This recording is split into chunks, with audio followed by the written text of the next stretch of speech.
అనకాపల్లి జిల్లా పాయకరావుపేటలో MP CM Ramesh పర్యటించారు. చక్కానగర్లో నూతనంగా ఏర్పాటు చేసిన బీజేపీ కార్యాలయాన్ని ఎంపీ సీఎం రమేష్ ప్రారంభించారు. అనంతరం పాయకరావుపేట ద్వారకా ఫంక్షన్ హాల్లో జరిగిన బీజేపీ సభ్యత్వ నమోదు కార్యక్రమంలో కూటమి నాయకులతో కలిసి పాల్గొన్నారు. భవిష్యత్తులో వైసీపీకి తుడిచిపెట్టుకుపోతుందని సీఎం రమేష్ అన్నారు. గత 5 ఏళ్లలో వైసీపీ అరాచక పాలన చూసి ప్రజలు 2024లో కూటమి ప్రభుత్వానికి పట్టం కట్టారని రమేష్ చెప్పారు.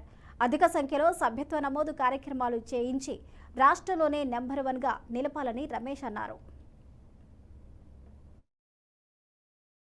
నమోదు కార్యక్రమం మొత్తం యావత్ భారతదేశం అంతా కూడా జరుగుతుంది. ప్రపంచంలోనే అతి పెద్ద పార్టీ భారతీయ జనతా పార్టీ. ఎక్కువ మెంబర్లు ఉండే పార్టీ ప్రభుత్వంలో ఏదైనా ఉందంటే ఇది భారతీయ జనతా పార్టీని చెప్పుకోవచ్చు.